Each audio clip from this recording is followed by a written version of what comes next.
12.3 kilo pascal. ठीक है,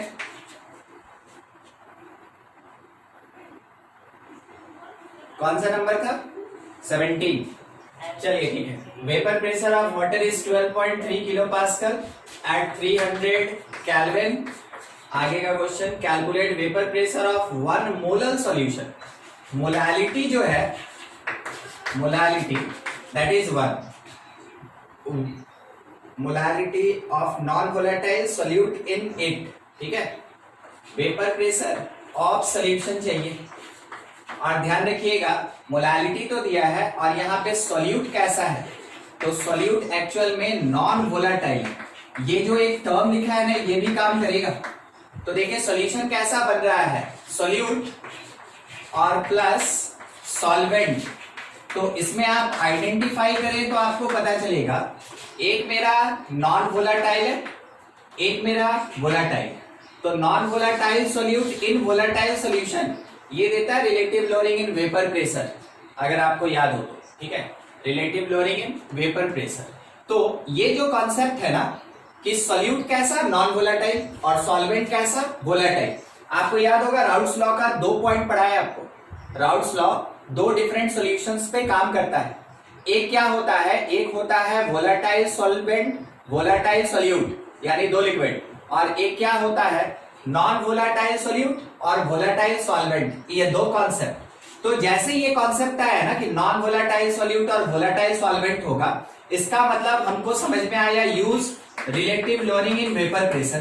ठीक है, अब यूज करेंगे तो ऑलरेडी हम लोग पढ़े हुए हैं, ये P not minus P S by P not that is equals to mole fraction of solute होता है, मोल फ्रैक्शन ऑफ सॉल्यूट होता है। ठीक है, अब इसमें से जो डेटा दिया उसको यूज किया जाएगा। और बाकी हमसे पूछा क्या, हमसे पूछा वेपर प्रेशर ऑफ सॉल्यूशन बताओ, यानी पीएस पूछा, ये कैलकुलेट करेंगे। ठीक है, बस देख लीजिए कैसे आइडेंटिफाई किया जाता है, कौन सा फॉर्मूला यूज करना। आप केवल डेटा कलेक्शन पुट करेंगे, कैलकुलेट करेंगे, आंसर है। काम का चीज मोलालिटी। ठीक है, मोलालिटी, मोलालिटी का फॉर्मूला हम लोग ये पढ़े थे, गिवन मास मल्टीप्लाइड बाई 1000 और डिवीजन में molar mass multiplied by mass of solvent.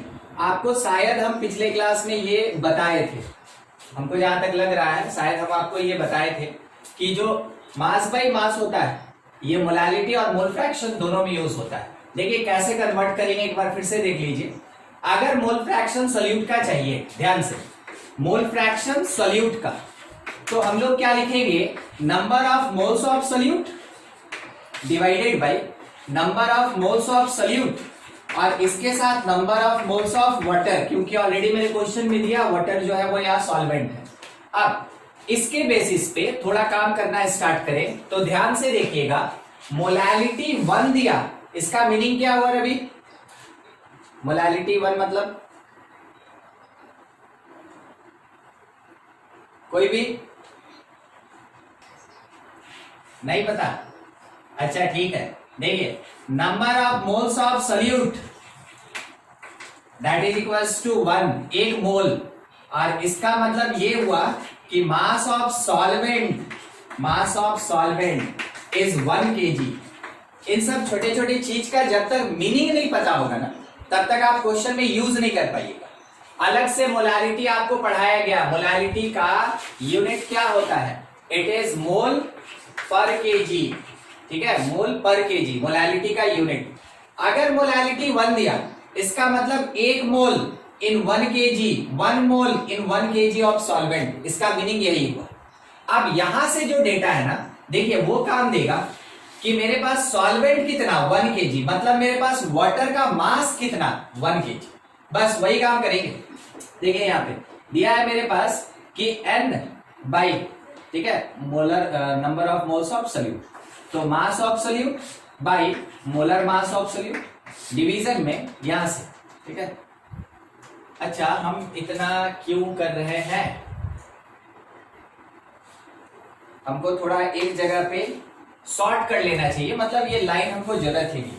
ठीक है, देखिए क्यों, क्योंकि आप ये जान रहे हैं कि ये वाला क्वांटिटी नंबर ऑफ मोल्स होता है। ठीक है, ये वाला क्वांटिटी नंबर ऑफ मोल्स होता है, इसको ऐसे ही छोड़ दीजिए। Number of moles of solute by number of moles of solute plus यहाँ पे number of moles of H2O है, number of moles of H2O है। तो देखिएगा नंबर ऑफ मोल्स अगर H2O का चाहिए तो सॉल्वेंट 1 kg यानी गिवन मास 1000 और डिवीजन में वाटर का मोलर मास 18, आप समझे ये 55.5 होता है। मोल फ्रैक्शन निकालना मेरा मेन पॉइंट है, mole fraction. Number of moles कहां से मिलेगा, ध्यान दीजिएगा। मोलैलिटी मेरे क्वेश्चन में दिया 1, देखिए मोलैलिटी मेरे क्वेश्चन में कितना दिया 1, वैसे भी हम डायरेक्टली ले सकते हैं नंबर ऑफ मोल्स मेरा कितना होगा 1, तो हम मोलैलिटी अगर बोलते हैं कि 1 हुआ इसका मतलब हम ये कह सकते हैं कि नंबर ऑफ मोल्स 1 हो गया, ठीक है। ये कॉन्सेप्ट आप n के जगह 1 पुट कीजिए, मोल फ्रैक्शन निकलेगा, क्या आएगा 1/1 प्लस 55.5 यानी 1/65.5, ये आ जाएगा मेरे पास 56. ठीक है, मोल फ्रैक्शन निकल गया। देखिए मेरे पास पी नॉट क्वेश्चन में दिया, मेरे पास पीएस निकालना, मोल फ्रैक्शन मिल गया, इसको यूज कीजिए। क्या होगा P not that is equals to question में कितना 12.3 kilo pascal minus PS by P not 12.3 kilo pascal by 1/56.5। क्या आप इसको सॉल्व करके पीएस निकाल लीजिएगा मिलन? बस यही काम करना था। बोलिए इसमें से कोई भी टर्म ऐसा जो नहीं समझ में आए तो पूछ लीजिए। हम आपको एक बार फिर से रिवाइज करा दें।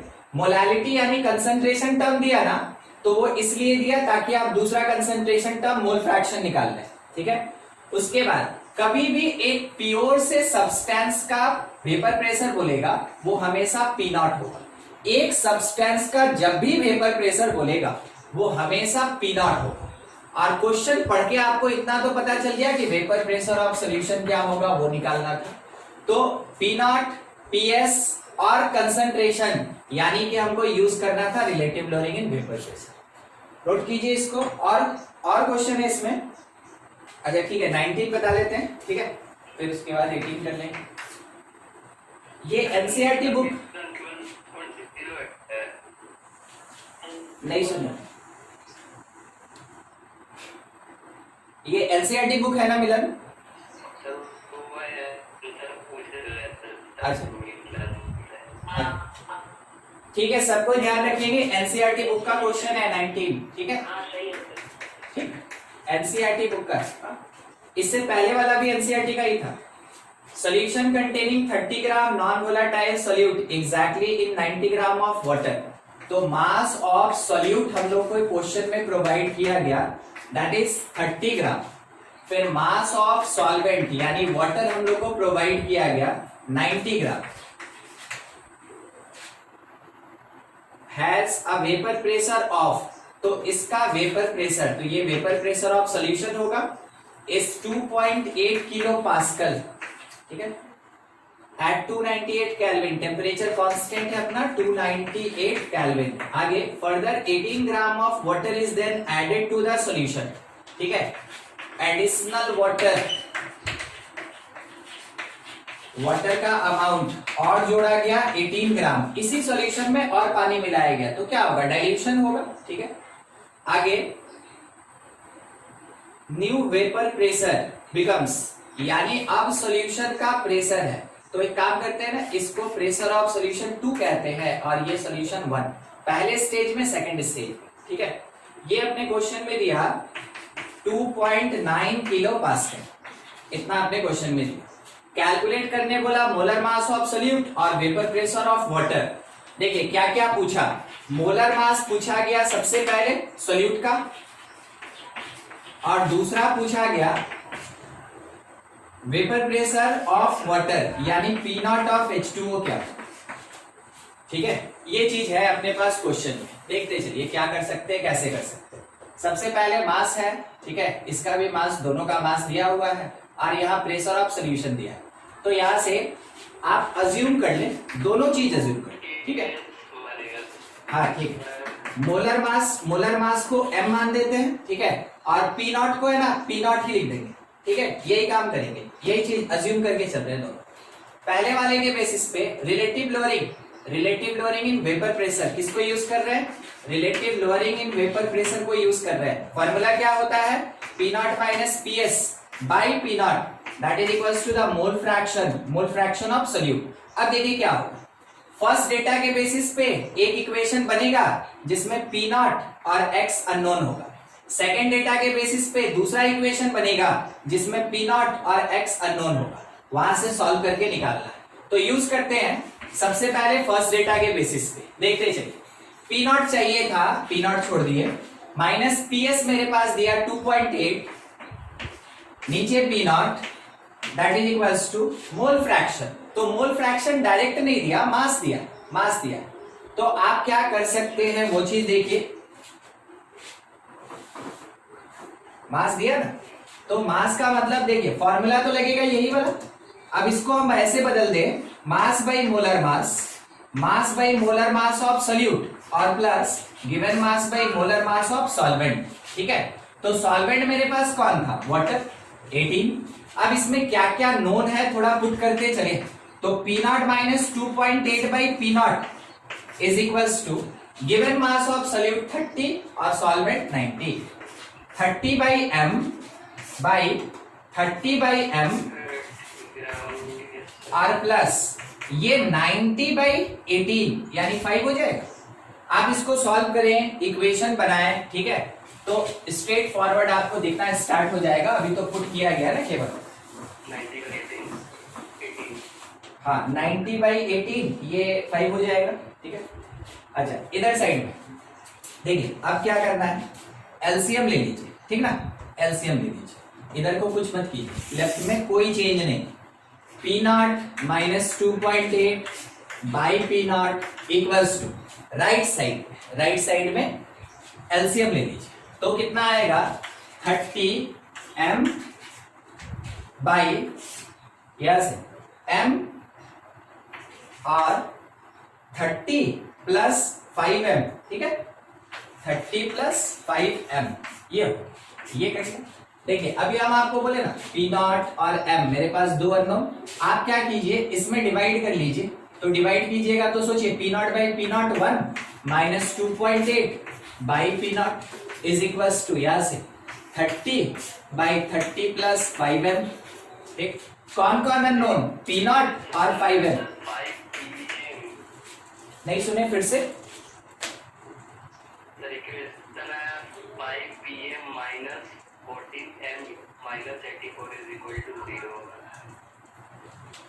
ये वाला फिर से बोलिए रवि। अच्छा ठीक है, हाँ ठीक है, आप कर सकते हैं ना। क्या करना है अब, सिंपल इसको ले जाके इधर साइड में मल्टीप्लाई करना है, या फिर इसको उधर साइड में भेज लीजिए, वन को पी नॉट निकाल लीजिए। इसको हम इधर ला रहे हैं, देखिए सॉल्व करने के लिए अगर जरूरत है तो हम यहीं पे करते हैं। इसको उधर भेज रहे हैं, इसको इधर ला रहे हैं। 1 minus 30 by 30 plus 5 M. Mathematical equation कैसे सॉल्व करना है आप खुद से डिसाइड कर सकते हैं, उसमें हमको बताने का जरूरत नहीं है। ठीक है, यहाँ पे ये कितना हुआ 30 प्लस 5 एम माइनस 30, डिवीजन में कितना है 30 plus 5 M that is equals to 2.8 by P not. ठीक, ये और ये कैंसिल, यहाँ बचा मेरे पास 5 M by 30 plus 5 M that is equals to 2.8 by P not. क्या हम ये समझे कि यहाँ से आप पी नॉट निकाल लेंगे, यहां से पी नॉट निकाल लीजिए in terms of M, equation number 1 मेरा यही खत्म। दूसरा काम सेकेंड नंबर बात करेंगे पीएस के बेसिस पे। ठीक है, सेकेंड नंबर अब देखिए केवल ये बदलेगा क्योंकि पीएस चेंज हो रहा है। और क्या बदलेगा, और बदलेगा ये, हम आपको अभी बता रहे हैं, बदलेगा ये और ये। कारण है कि प्रेशर ऑफ सॉल्यूशन मेरा बदल रहा है, 2.9 हो रहा है, और उस समय आपको याद हो अगर तो मास एडिशनली 18 ग्राम वाटर मिला, तो 90 और 18 मिलके 108 होगा। तो आपको पता चला क्या क्या चेंज होगा, बाकी कहीं कोई चेंज। ठीक है, बाकी कहीं कोई चेंज। तो लिख सकते हैं पी नॉट माइनस 2.9 ना, हाँ, और by P not that is equals to, देखिए ये तो 30 बाई एम, 30 बाई एम, फिर नीचे सोल्यूट में कोई चेंज नहीं, और प्लस आप समझे ये क्या हुआ 108 बाई 18 इज 6। हाँ ठीक है, 108 बाई 18 6, अब यहां से आप थोड़ा सा एलसीएम लेके P not minus 2.9 by P not is equals to, यहां से ये 30m, तो 30 बाई 30 प्लस 6m आएगा। इसको मान लीजिए इक्वेशन नंबर 2, और सॉल्व करके यहां से 1 और 2 से आप पी नॉट और m निकाल सकते हैं। 1 और 2 को यूज करके पी नॉट और m निकाल सकते हैं। बस अपने क्वेश्चन में वही तो पूछा गया था, एक चाहिए था हमको मोलर मास और एक चाहिए था पी नॉट। हो जाएगा मिलन? मिलन है कि गया? हाँ हो जाएगा, चलो ठीक है। इसको कंप्लीट कर लीजिए सब कोई। किसी को भी डाउट है कुछ भी, जैसे जैसे बोला जा रहा है ना स्टेप फॉलो करते चलिए, क्वेश्चन बन जाएगा। इसको नोट कर लिए। फिर 18 नंबर पूछ रहे हैं।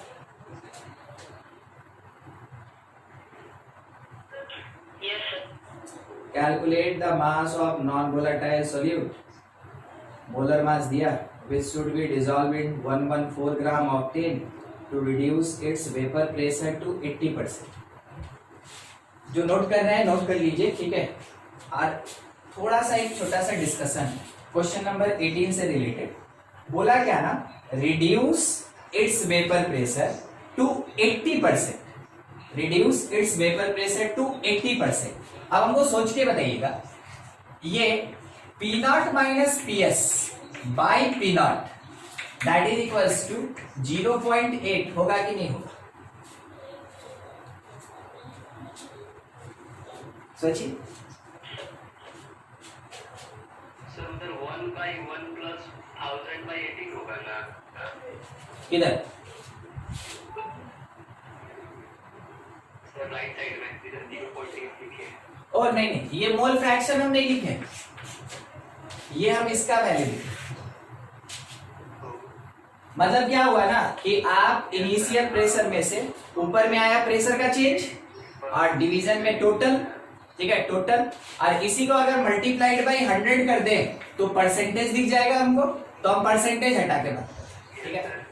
बस क्वेश्चन नंबर 18 में यही चीज था। बोला क्या कि रिड्यूस होके वो 80% होगा, यानी वो डायरेक्ट आपको दिया है relative lowering in vapour pressure, इसका वैल्यू ये दिया, ठीक है, इसका वैल्यू दिया। अच्छा आगे, और अब ये तो मोल फ्रैक्शन भी हो गया, ये तो मोल फ्रैक्शन भी हो गया। और मोल फ्रैक्शन का फॉर्मूला आप जानते हैं क्या होता है, given mass by molar mass, given mass by molar mass plus mass of solute solvent कितना है 114 ग्राम। ऑक्टेन, ऑक्टेन क्या होता है?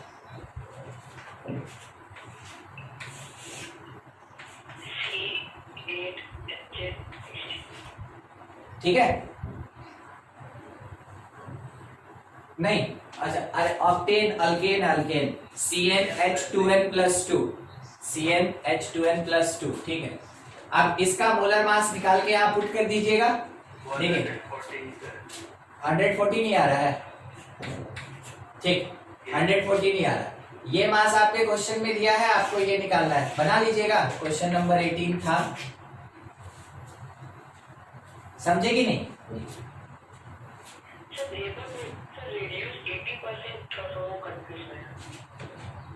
देखिए बोला रिड्यूस टू 80%, ठीक है। तो रिड्यूस होके 80% हुआ, हम आपको बता दें।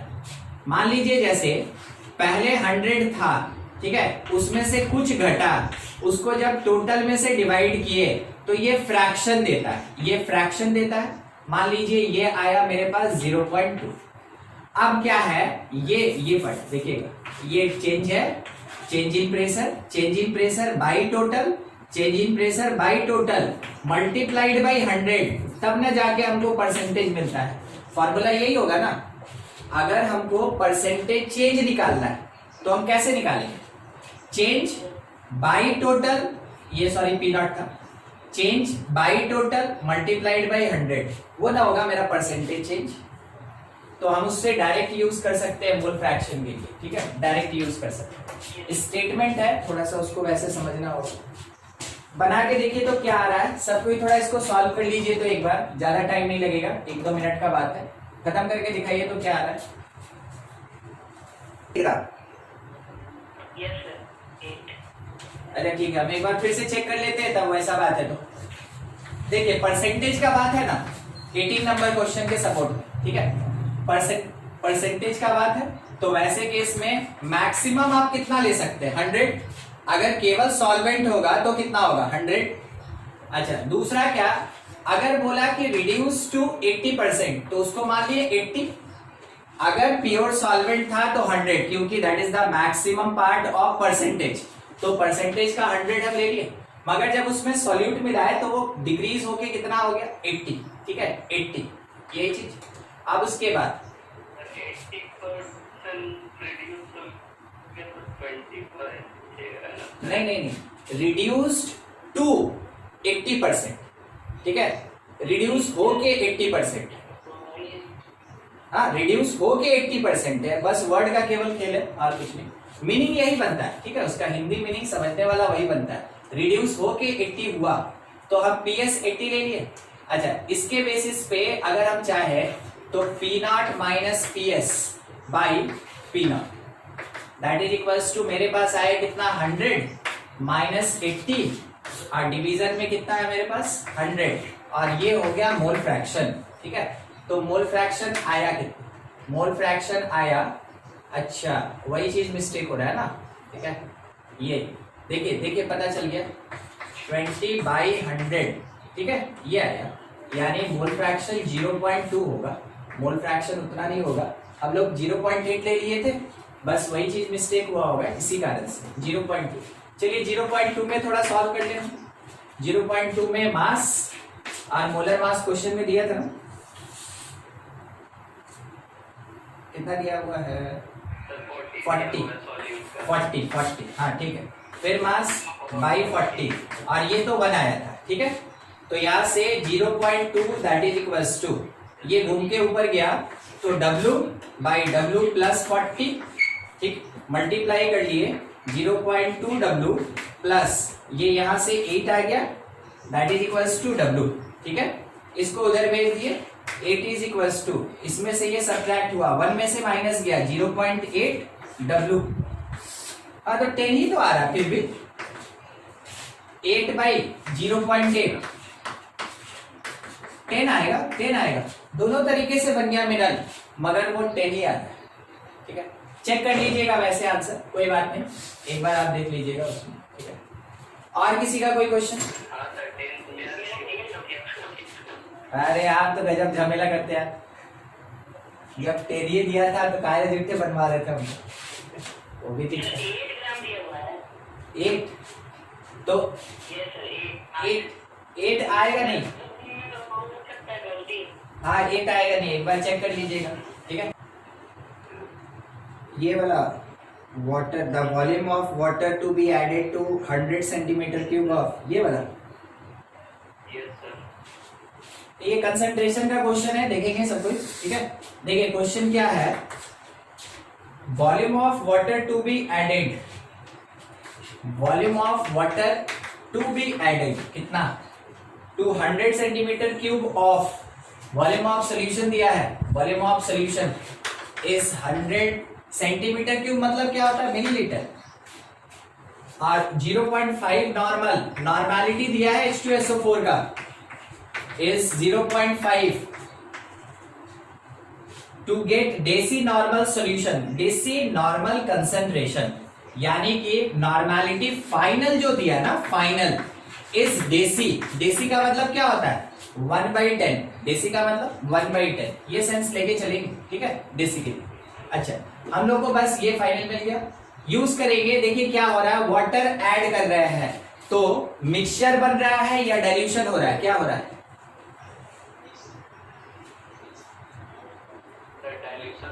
डाइल्यूशन हो रहा है, हाँ ठीक है। तो हम लोग इसमें क्या करेंगे, N1V1 is equals to N2V2 लगाएंगे। अब इस बात को समझिए, स्टार्टिंग में था 0.5 और वॉल्यूम मेरे क्वेश्चन में दिया हुआ था 100, that is equals to final में हो गया 1/10, और फाइनल वॉल्यूम जो होगा वो 100 प्लस x होगा, मान लीजिए इसको x, ठीक है, अज्यूम कर लीजिए कि ये x है। तो अब मेरा जो फाइनल वॉल्यूम होगा वो पहले का और प्लस x हो जाएगा, तो 100 प्लस x, यहां से x निकाल लीजिए, हो जाएगा, छोड़ दें, प्लस x कितना आएगा 400, हो जाएगा। बन गया, ठीक है। और उसके बाद वाला भी क्वेश्चन क्या है ना, a dry air is passed through the solution containing 10 gram of solute, mass of solute दिया is 10 gram and 90 gram of water, mass of solvent दिया 90 gram, ठीक है, and then it is passed through pure water। देखिए dry air pass through the solution, मान लीजिए solution से ये पास किया, ठीक ना, यहाँ होल था ऐसा, ये ड्राई है, फिर उसके बाद पास थ्रू प्योर वाटर, उसके बाद एक और कंटेनर था और इसमें यहाँ पे तो सॉल्यूशन था, यहाँ पे केवल वाटर है, ये ड्राई एयर जो यहाँ से आया वो फिर पास किया, ठीक, ये एयर ही चल रहा है। There is depression in weight of solution by 2.5 ग्राम। देखिए आप ऐसे कह सकते हैं, अच्छा ठीक है, यही वर्ड यूज कर लेते हैं, depression in weight of solution, weight of solution यानी ये कम हो गया 2.5 gram, 2.5 gram, and in weight of pure solution, pure solution कैसे होता है, प्योर सॉल्वेंट होगा, वर्ड थोड़ा मिस है, ठीक ना, प्योर सॉल्यूशन नहीं होता, प्योर सॉल्वेंट होता है। उसके बाद डिप्रेशन यानी लॉस, ठीक है, इन वेट ऑफ सॉल्वेंट, प्योर बोला मतलब वो सॉल्वेंट ही होगा, इज 0.05 ग्राम, ठीक है। अच्छा, calculate molecular weight of solute, molar mass हमको चाहिए किसका, सॉल्यूट कि क्या है। देखिए इसको ध्यान रखिएगा, ड्राई एयर जब कभी भी सॉल्यूशन सॉल्वेंट या सॉल्वेंट सॉल्यूशन से जाएगा, ये क्वेश्चन अपने आप में इंपॉर्टेंट, तो इसका प्रोसेस हमेशा याद रखिएगा। ड्राई एयर है विदाउट एनी वेपर्स, वो क्या हुआ, सॉल्यूशन से पास हुआ, तो ऑब्वियस सी बात है यहां से कुछ ना कुछ तो सॉल्वेंट निकलेगा ना, समझ रहे हैं ना, ये यहां से सॉल्वेंट लेके जाएगा, और उसके कारण क्या है कि यहाँ डिप्रेशन आया, किस में, डिप्रेशन आया सॉल्यूशन में, वेट ऑफ सॉल्यूशन में कितना, वेट ऑफ सॉल्यूशन में 2.5 ग्राम का, ठीक है। तो 2.5 ग्राम वेपर इसके अंदर कैप्चर, अब यहां से ये ह्यूमिड है, ठीक है, ह्यूमिड एयर, अब यहां से ये आगे बढ़ा, फिर से वाटर का भी तो कुछ तो लॉस होगा, यहां से भी ये वेपर लेके जाएगा। कैसे हम लोग फूकते हैं तो क्या होता है कि कुछ जो भी पानी वानी है वो थोड़ी देर में सूख जाता है, क्योंकि वो क्या होता है कि वो जो ड्राई एयर निकला, ठीक है, या एयर निकला, उसके साथ वेपर्स रिप्लेस होता जा रहा, अगर वो वेपर हट गया तो उसका प्लेस लेने के लिए फिर नीचे से वेपर बनता है, बस यही काम होता है, ठीक है। तो वैसा जब भी प्रोसेस होगा तो तरीका क्या है कि यहाँ पे लगाना तो आपको P0 minus PS by P0 is equals to mole fraction का कॉन्सेप्ट ही है, यानी relative lowering in vapour pressure ही यूज होगा, use relative lowering in vapour pressure, मगर देखिए किस कॉन्सेप्ट के साथ यूज होगा उसको समझिएगा। ये जो है ना P0 minus PS by P0 ये इक्वल होता है, ठीक है, यानी कि यहाँ पे change in pressure by total pressure relative lowering, ये कैसे कैलकुलेट होगा, that is equals to the mass loss of solvent, ठीक है, यानी लॉस इन मास या वेट ऑफ सॉल्वेंट और उसके डिवीजन में लॉस इन सॉल्यूशन, ठीक है, loss in weight of solution. तो मेरे पास loss in weight of solvent दिया 0.05 और इसके डिवीजन में लॉस इन सॉल्यूशन है 2.5, ठीक है। देखिए इसके जगह पे ये concept in terms of mass, क्योंकि जितना ज्यादा वोलाटाइल सब्सटेंस प्रेजेंट होगा उतना ज्यादा प्रेशर बढ़ेगा।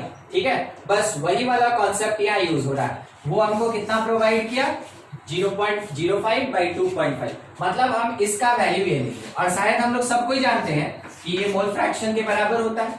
तो ये बीच वाला छोड़िए, ये वाला तो मोल फ्रैक्शन के बराबर होता है ना, तो इसका वैल्यू इतने के बराबर, इसका वैल्यू पुट किया गया, that is equals to mole fraction. और मोल फ्रैक्शन के बारे में थोड़ा समझिएगा, देखिए क्या हो रहा है, कैसे हो रहा है, थोड़ा समझिएगा। आप देख रहे हैं यहाँ पे सॉल्वेंट का मास काफी कम लॉस हुआ, मगर इसके कंपैरिजन में सॉल्यूशन का मास ज्यादा लॉस है। पता चल रहा है ये क्या लिखा है, ये लिखा है ना 5/250। अगर हम इसका डिवीजन करें, कंपेयर करें, तो ये 5 है और ये कितना है 250 है, समझे।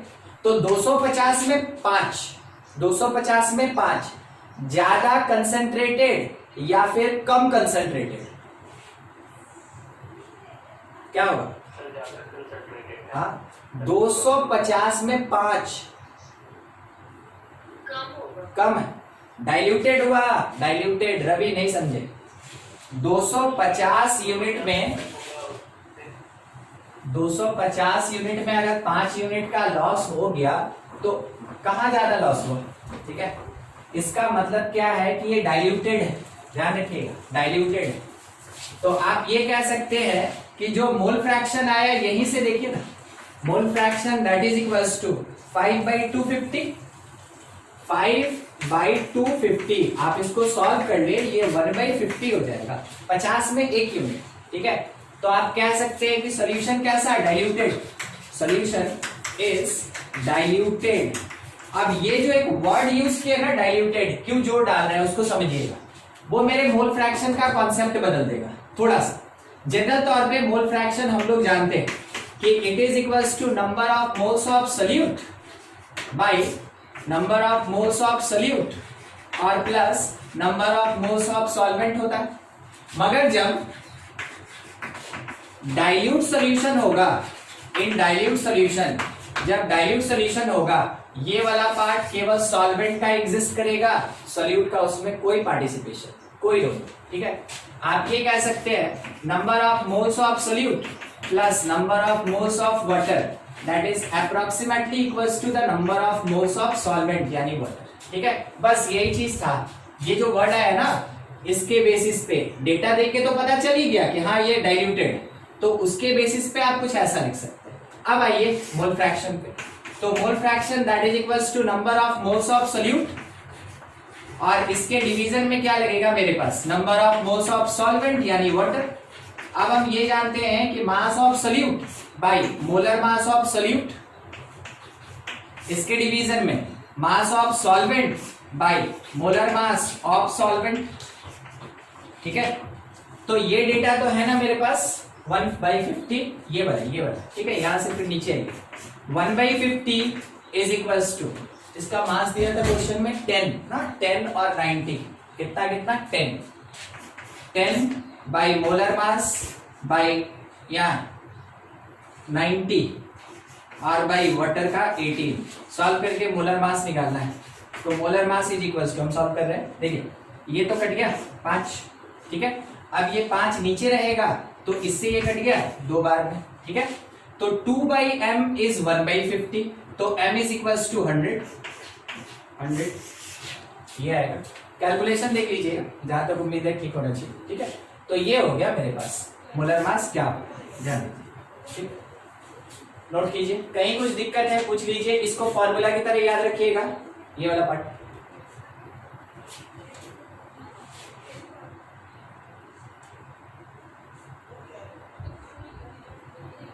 और किसी का कोई डाउट भी है?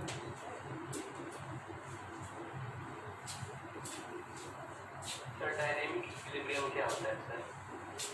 इक्विलिब्रियम हमेशा डायनेमिक होता है।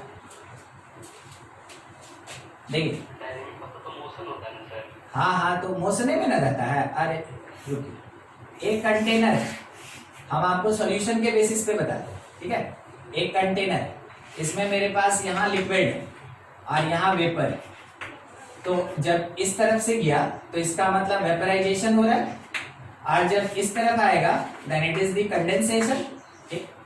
इक्विलिब्रियम अटेन करेगा इक्विलिब्रियम अटेन करेगा, बिल्कुल करेगा, ठीक है। उस टाइम में क्या होगा, वेपराइजेशन और कंडेंसेशन का रेट सेम होगा, दोनों का जो रेट है वो सेम होगा, अपोजिट डायरेक्शन रेट सेम होगा, ठीक है, रेट सेम होगा। मगर ये बताइए, रेट सेम हुआ तो बोले इक्विलिब्रियम, तो क्या उस जगह पे लिक्विड से वेपर नहीं बन रहा है या वेपर से लिक्विड नहीं बन रहा है? कौन सा प्रोसेस नहीं हो रहा है? हो रहा है सर, इक्वल अमाउंट में। दोनों हो रहा है ना, दोनों हो रहा है। आप उसको ऐसे भी समझे, ठीक है, ट्रेडमिल होता है ना दौड़ने वाला, ठीक, उस पे आदमी भागता है आगे, ट्रेडमिल चलता है पीछे, आदमी कहीं जाता है नहीं, उसी जगह पे रहता है, उसी जगह पे रहता है, ठीक है। तो क्या हुआ, अपोजिट डायरेक्शन में जो मोशन का रेट है वो सेम है, अपोजिट डायरेक्शन में जो मोशन का रेट है वो सेम है, इस कारण से वो आदमी कहीं नहीं जा रहा है। तो सोचने वाला क्या बोलेगा, फिजिक्स की थ्योरी, ठीक है, डिस्प्लेसमेंट वाला बात, आदमी बोलेगा कि ये कहीं नहीं गया, यानी कि ये डिस्प्लेसमेंट इसका जीरो है, मगर वो तो काम तो कर रहा है ना भाई, ठीक है, चल तो रहा है, रुका हुआ तो नहीं है, ठीक है, कहीं नहीं गया मगर रुका हुआ तो नहीं है। इस कारण से इक्विलिब्रियम में भी जो फॉरवर्ड और बैकवर्ड डायरेक्शन का रिएक्शन होता है उसका रेट सेम होता है, तो नेटवर्थ जीरो, नेटवर्थ जीरो, मगर दोनों आगे और पीछे चलता है, इस कारण से डायनेमिक। तो इक्विलिब्रियम हमेशा डायनेमिक होता है, ठीक ना, इक्विलिब्रियम हमेशा डायनेमिक होता है, वो स्टैटिक नहीं होता, ठीक है। और किसी का कोई डाउट?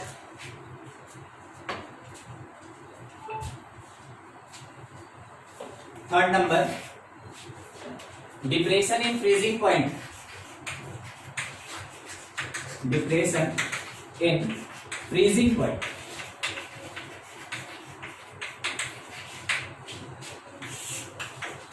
देखिए इसका मतलब क्या हो गया, फ्रीजिंग पॉइंट डाउन और बॉइलिंग पॉइंट क्या था पिछले क्लास में, इलेवेशन अप।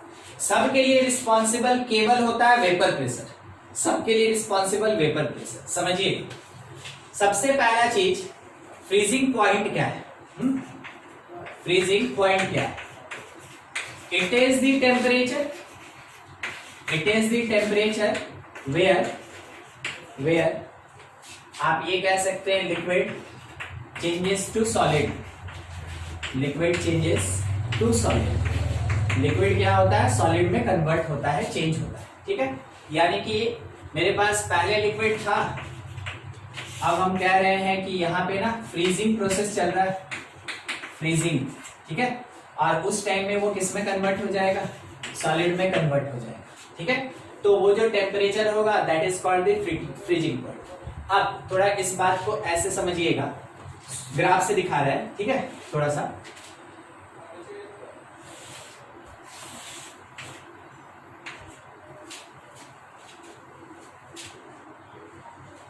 इधर साइड में मेरे पास टेम्परेचर है, यहाँ पे प्रेशर है, ठीक है, वही वेपर प्रेशर, हाँ वेपर प्रेशर। ये स्टेज किसके लिए है, तो सॉलिड के लिए, ध्यान रखिएगा, ठीक ना। अभी जो ग्राफ ऐसे हम ड्रॉ किए ये सॉलिड के लिए, उसके बाद ये मेरा लिक्विड सॉल्यूशन के लिए या सॉल्वेंट के लिए, ठीक है। ये लिक्विड का है और ये वाला सॉलिड का है। ग्राफ ऐसे कर गया, मतलब क्या हुआ ना, आप ऐसे समझे कि इस पर्टिकुलर टेम्परेचर पे इसका वेपर प्रेशर ये होगा। बर्फ निकाले होंगे तो देखे होंगे उसमें से थोड़ा सा धुआं धुआं टाइप निकलता है, ठीक है, वो भी वेपर होता है, बस वही चीज, ठीक है। इस पर्टिकुलर टेम्परेचर पे इतना इसका वेपर प्रेशर हुआ, इस पर्टिकुलर टेम्परेचर पे इतना इसका वेपर प्रेशर हुआ, मगर ये जो भी डेटा है यहां से लेके यहां तक ये पूरा का पूरा सॉलिड स्टेट में है, ठीक है, सॉलिड स्टेट में। इसके बाद ये लिक्विड में कन्वर्ट हो, तो सर क्या करें, हम आपको बता रहे हैं, इधर जा रहे हैं तो टेम्परेचर क्या हो रहा है, इंक्रीज कर रहा है, टेम्परेचर इंक्रीज। सॉलिड में था टेम्परेचर देखिएगा इंक्रीज करते गए, वेपर प्रेशर भी बढ़ता गया, बाद में इस पॉइंट के बाद ये लिक्विड में कन्वर्ट हो गया, यानी इस पॉइंट पे क्या हुआ, मेल्ट हो गया, इस पॉइंट पे क्या हुआ, मेल्ट हो गया, ठीक है। तो ये मेरा मेल्टिंग था। अब सोचिए, ये मेरे पास प्योर सॉल्वेंट लिक्विड है, ठीक है, ये मेरे पास प्योर सॉल्वेंट लिक्विड का बना हुआ। जब हम इस सॉल्वेंट में कोई भी अगर सॉल्यूट डालेंगे तो क्या होगा, इसका वेपर प्रेशर कम होगा, जैसे पिछले क्लास में देखे थे एलिवेशन, वेपर प्रेशर कम होगा। तो वेपर प्रेशर कम होना एकदम पैरेलली लेके चलिए, ऐसे होगा, ठीक है, एकदम पैरेलल चलिए नीचे, ठीक है। ये किसके लिए है, ये वाला सॉल्यूशन का है ग्राफ, तो ये ग्राफ सॉल्यूशन का बना, ये ग्राफ सॉल्यूशन का बना कौन से स्टेज में, कौन से स्टेज में, तो ये है अभी तक लिक्विड स्टेज में, ये लिक्विड, और यहां के बाद ये अब सॉलिड हो गया, यहां के बाद अब ये सॉलिड हो गया, ठीक है। क्या आपको वो पॉइंट दिख रहा है, it is called freezing point, ये है मेरा freezing point of solvent, of solvent. और ध्यान से देखिए, ये है मेरा फ्रीजिंग पॉइंट, ये वाला, it is the freezing point of solution. क्या आप इन सारे पॉइंट्स और कर्व को समझे, हाँ ना में जवाब दीजिए, कहीं अगर दिक्कत है हमसे पूछिए, पहले ये समझना जरूरी है।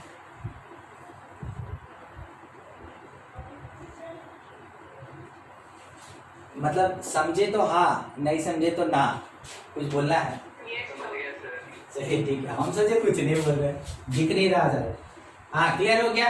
अब उल्टा भी समझा देते हैं, मान ले रहे किसी को दिक्कत होगा, शायद नहीं पूछे। लिक्विड था, हम इसका टेम्परेचर कम करते गए, समझिएगा, ये डायरेक्शन टेम्परेचर बढ़ रहा है, मगर ये डायरेक्शन क्या होगा, टेम्परेचर घट रहा है। लिक्विड था, टेम्परेचर घटाते गए घटाते गए घटाते गए, इस पॉइंट के बाद ये सॉलिड में कन्वर्ट हुआ, this particular temperature called freezing point of solvent. Solution था, टेम्परेचर घटाते गए घटाते गए घटाते गए, डेंस होता गया होता गया होता गया, इस पर्टिकुलर पॉइंट पे पहुंच के वो सॉलिड में कन्वर्ट हो गया, it is the freezing point of solution. तो आपको देखने को मिल रहा होगा, हम थोड़ा यहाँ पे T1 और T2 से इसको लिखना चाहेंगे, देखिएगा, हम इस पर्टिकुलर पॉइंट को ना बोलते हैं T1, ठीक है, और इसको T2 में, और ये वाला कहलाया है मेरा T1, ठीक है। तो हम किसको, ये सॉल्यूशन है ना, ये 2 और ये 1, जैसे होता है सॉल्वेंट का T1 और सॉल्यूशन का T2, ठीक है, ये लिख दिया हम यहाँ पे। अब थोड़ा देखिएगा, इसमें अगर चेंज लिखें, change in freezing point, change in freezing point, तो हम लोग तो हमेशा जानते हैं ना, सॉल्यूशन माइनस सॉल्वेंट करेंगे, फाइनल माइनस इनिशियल करेंगे। तो ये कॉन्सेप्ट जब आप लेके चलेंगे, सोच के बस हमको बताइए, पॉजिटिव होगा ये या नेगेटिव होगा, ये नेगेटिव या पॉजिटिव, बस यहाँ ग्राफ देख के सोच के बताइए क्या होगा, नेगेटिव के पॉजिटिव। एक मिनट, हम सब कोई देख ले एक बार, सब कोई कंफर्म करें, पॉजिटिव की नेगेटिव, नेगेटिव, अभी आपका आंसर है नेगेटिव, बहुत बढ़िया। अगर नेगेटिव हुआ तो क्या हम इसके लिए वर्ड यूज कर सकते हैं, डिप्रेशन, ठीक है। अगर नेगेटिव हुआ तो हम ये कह सकते हैं, hence depression in freezing point, depression in freezing point with addition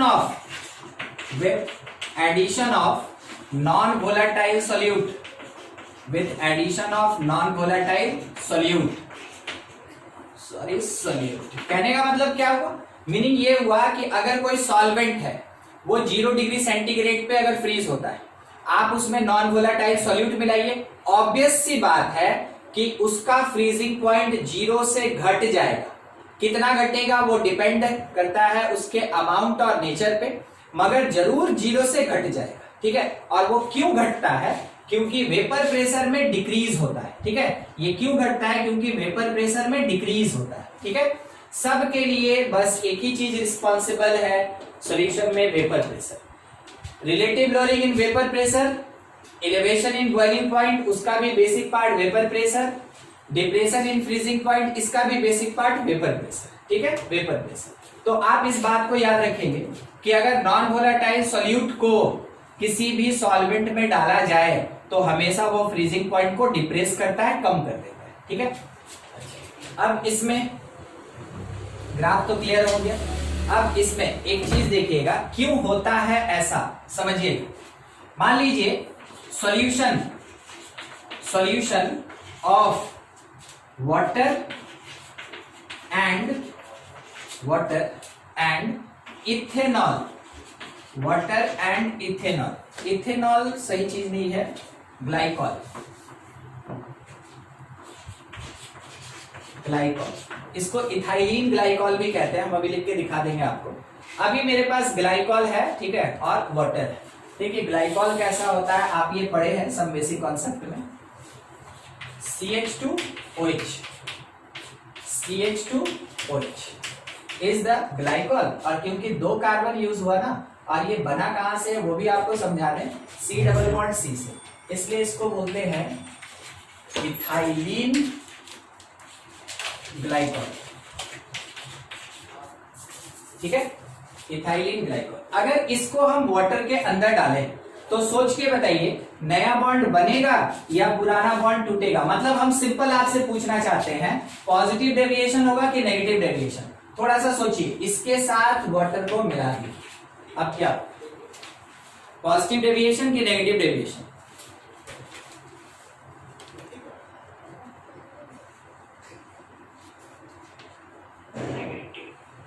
एक आंसर मिला हमको नेगेटिव। नेगेटिव डेविएशन होगा, हाइड्रोजन बॉन्ड बनेगा। हाइड्रोजन बॉन्ड बनेगा। वाटर में पहले से हाइड्रोजन बॉन्ड नहीं था क्या?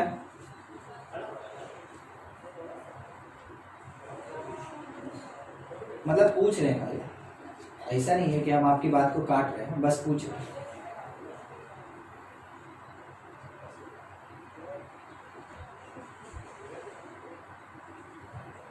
पॉजिटिव होगा सर। पॉजिटिव होगा, तो वाटर बीच में आ जाएगा दोनों के। ये सब पॉजिटिव होगा। पॉजिटिव होगा ना? Yes sir. सबको एनालाइज कीजिए ना, बस सोचना है क्या करना है। इसके अपने अंदर में बन रहा है, ठीक है, फिर उसके बाद इसके साथ बन रहा है, टूट गया दोनों के बीच का, यहाँ पे पॉजिटिव डेविएशन, ठीक, मान लेते हैं हम आपकी बात को, पॉजिटिव डेविएशन। अगर पॉजिटिव डेविएशन होगा, सुनिएगा, ठीक ना, सोचने का तरीका भी होता है किसी किसी पॉइंट पे। अगर पॉजिटिव डेविएशन होगा तो वेपर प्रेशर बढ़ेगा कि घटेगा? बोलिए, वेपर प्रेशर बढ़ेगा कि? हाँ हाँ सर बढ़ेगा सर, वॉल्यूम ज्यादा होगा। बढ़ेगा, बढ़ेगा, ठीक है। अच्छा अगर बढ़ेगा तो यहाँ मेरा ग्राफ तो गलत हो गया तब तो। और ये कॉन्सेप्ट भी कि अगर हम उसके अंदर मिलाए हैं किसी भी एक सॉल्यूशन के अंदर, अगर हम सॉल्वेंट के अंदर अगर हम सोल्यूट मिलाए हैं तो उसका वेपर प्रेशर डिक्रीज हो रहा है, तब तो इसको ऊपर जाना चाहिए, ठीक है, समझे? Yes sir. क्या होगा? नेगेटिव। ठीक है, अब दिखाते हैं।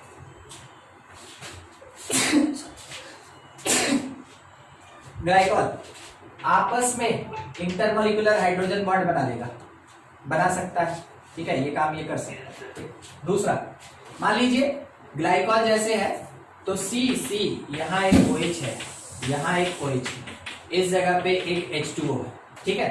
तो H2O के बीच का बॉन्ड उतना स्ट्रांग नहीं होगा जितना इसके बीच का बॉन्ड स्ट्रांग होगा। बोलिए हाँ कि ना? H2O ना सॉल्वेंट है, थोड़ा हम आपसे एक दो ऐसे ही सवाल पूछे। H2O यह सॉल्वेंट है कि ग्लाइकॉल सॉल्वेंट है? सबसे पहला सवाल।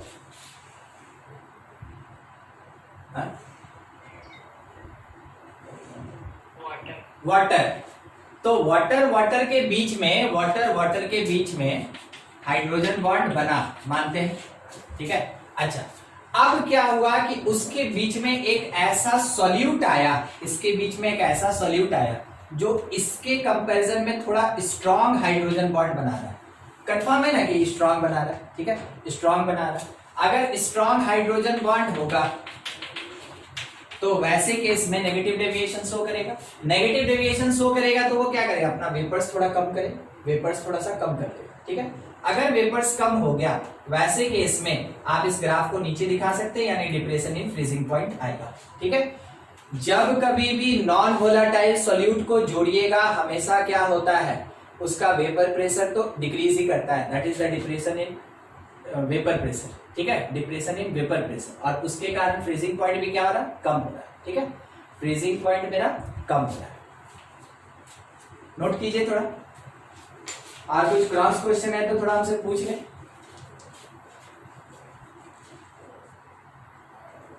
बात कर सकते हैं रवि, अगर कहीं दिक्कत है ना उसमें बात कर सकते हैं, कोई भी।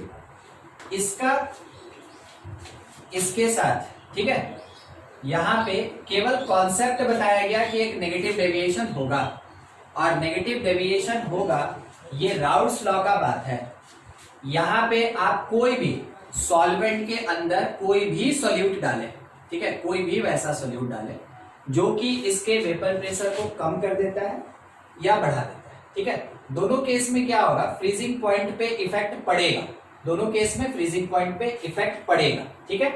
नेगेटिव डेविएशन हो गया तो बॉन्ड टूटेगा जब तक नहीं, तब तक ये आपस में सॉलिड नहीं बनाएगा। ध्यान दीजिए, बॉन्ड जब तक टूटेगा नहीं तब तक वो सॉलिड नहीं बनाएगा। अगर पॉजिटिव डेविएशन हो गया तो वेपर प्रेशर बढ़ गया, उस वेपर प्रेशर को कम करने के लिए टेम्परेचर कम करना पड़ेगा। दोनों कॉन्सेप्ट ध्यान में रखिएगा, क्या बोला गया अभी, ठीक है। सर ये सॉल्यूशन फ्रीजिंग पॉइंट डिपेंड करेगा? कौन वो? Yes sir. हाँ, क्यों नहीं। मतलब क्या होता है ना, 0 डिग्री सेंटीग्रेड पे वाटर जम जाता है, अगर उसमें इथाइलिन ग्लाइकॉल डाल दीजिएगा लगभग -5 पहुंच जाएगा, मगर वो डिपेंड करता है कि आप कितना अमाउंट डालें। -5 डिग्री सेंटीग्रेड यूज कहाँ पे होता है वो सुन लीजिए। मान लीजिए जैसे पहाड़ पे गाड़ी लेके गए, गाड़ी तो पहले के गाड़ी में क्या, रेडिएटर के अंदर वाटर डाला जाता था ताकि उसका इंजन जो है ना वो ठंडा रहे। जैसे जैसे ऊपर चढ़िएगा, जैसे जैसे ऊपर चढ़िएगा वैसे वैसे क्या होता जाएगा, उसका टेम्परेचर डाउन होता जाएगा, एनवायरमेंट का मतलब पहाड़ का बात कर रहे हैं, ठीक है। ऊपर चढ़ेंगे तो उसका टेम्परेचर डाउन होगा। टेम्परेचर मान लीजिए कि अगर पहुंच गया, हिल स्टेशन पे जैसे होता है, टेम्परेचर अगर 0 से थोड़ा सा भी कम हो गया, रेडिएटर का पानी क्या होगा, वो बर्फ बन जाएगा। उसके बाद वो कभी इंजन को कूल नहीं करेगा, तो आपका गाड़ी वहां पे स्टक हो सकता है, बंद हो सकता है, क्योंकि उसका इंजन काफी गर्म हो जाएगा। तो क्या किया जाता है, सेफ्टी प्रिकॉशन के लिए वाटर के साथ इथाइलिन ग्लाइकॉल डाल दिया। अब उसके कारण उसका फ्रीजिंग पॉइंट चला गया -5, मान लीजिए -5, ठीक है। अब हम जब चढ़े, जिस हिल स्टेशन गए वहां का टेम्परेचर था -3, वहां का टेम्परेचर -3। तो क्या मेरे रेडिएटर का जो वाटर है, जिसको हम वाटर बोल के डाले, वो रेडिएटर का वाटर क्या -3 पे फ्रीज होगा, सॉलिड में कन्वर्ट होगा? नहीं। तो ये इसका प्रैक्टिकल यूज होगा, ठीक है। डिप्रेशन इन फ्रीजिंग पॉइंट के लिए जो भी हम लोग यूज करते हैं ना सॉल्यूट को, ठीक है, वो कहलाता है एंटी फ्रीज। हमेशा समझिएगा इस बात को, उसको कहते हैं एंटी फ्रीजिंग सब्सटेंस, और वो यहां पे कौन है, ग्लाइकॉल।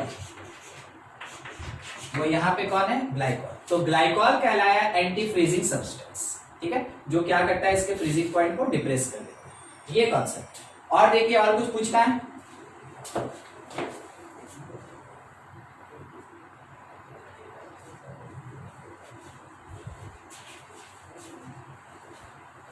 फिर से सुनिए, वेपर प्रेशर बढ़ गया तो कम करने के लिए टेम्परेचर डाउन करना होगा। ध्यान से सुनिएगा, वेपर प्रेशर अगर बढ़ गया तो उसको फ्रीज करने के लिए टेम्परेचर और डाउन करना होगा, यानी 0 से -5। दूसरा कॉन्सेप्ट, अगर इसके बीच में बॉन्ड बन गया, अगर इसके बीच में बॉन्ड बन गया, नया बॉन्ड बन गया, इसको तोड़ने के लिए, ठीक है, तब तो जाके फ्रीज होगा। फिर से टेम्परेचर लगता भी है और एब्जॉर्ब भी होता है, वैसे केस में फिर से फ्रीजिंग पॉइंट डाउन होगा, ठीक है। दोनों कॉन्सेप्ट, दोनों चीज चलेगा। यहाँ पे हम यूज किए ग्लाइकॉल, तो उसके बारे में हम वहां पे बता दिया। देखिए, आप ध्यान रखिएगा कि जो डिप्रेशन, नेक्स्ट पॉइंट है डिप्रेशन इन फ्रीजिंग पॉइंट, इसको डेल टीएफ से दिखाते हैं। डेल टीएफ, ठीक है, इज अ कॉलिगेटिव प्रॉपर्टी,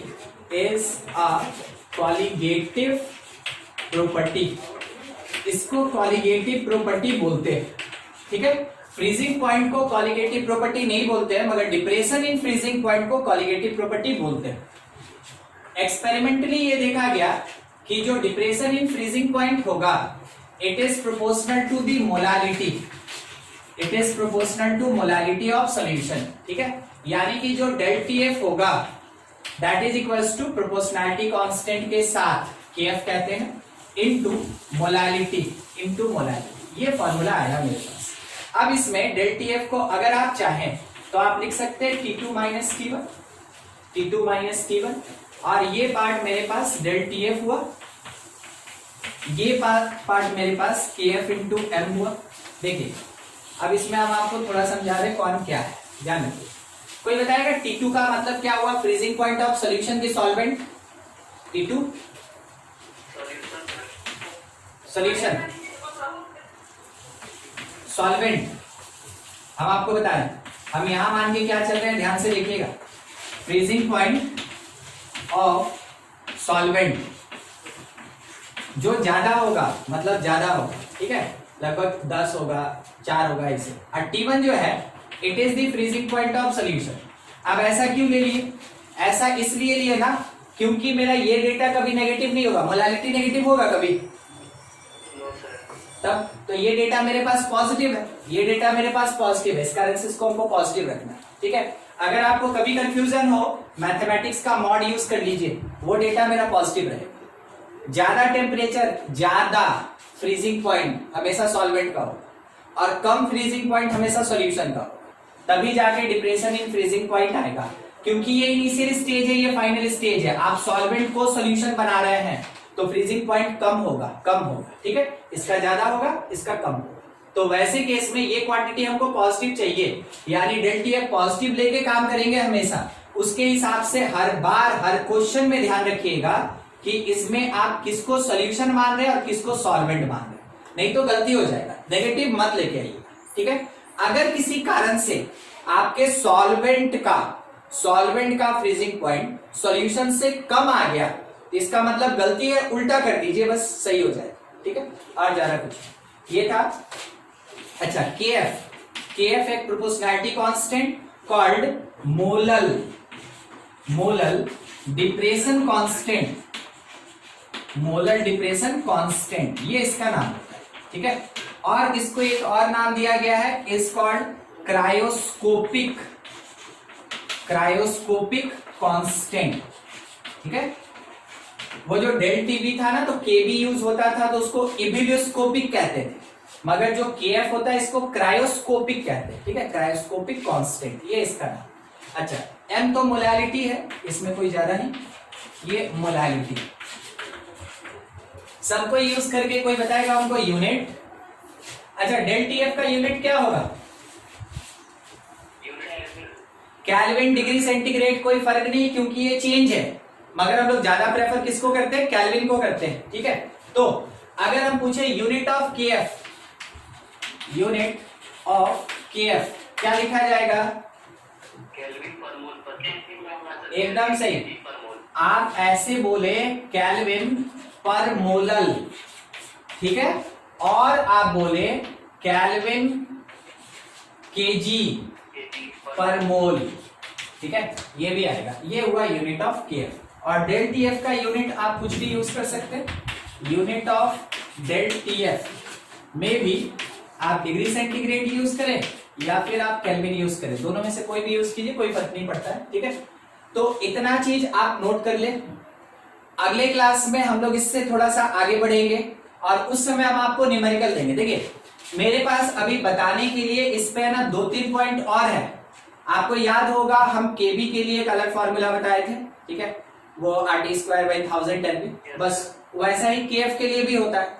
उसके साथ हम अभी है ना मॉलिक्यूलर, आपको याद है मोलर डिप्रेशन कांस्टेंट, उसमें मोलर और मॉलिक्यूलर दोनों था, इसमें भी मॉलिक्यूलर होता है। वो हम इसलिए अभी छोड़ रहे हैं ना ताकि अगले क्लास में स्टार्टिंग में बताने के लिए कुछ थ्योरी हो, तब जाके हम इसका न्यूमेरिकल कर सके, क्योंकि किसी भी हाल में आज तो न्यूमेरिकल नहीं कर पाएंगे, ठीक है, इसलिए। तो यहां तक आप इसको नोट कर लें, बढ़िया से पढ़ के आइए। अगले क्लास में इसका थोड़ा सा कॉन्सेप्ट और बताएंगे, न्यूमेरिकल्स करेंगे और अगले क्लास में सॉल्यूशन चैप्टर खत्म भी होगा, मींस सैटरडे, ठीक है।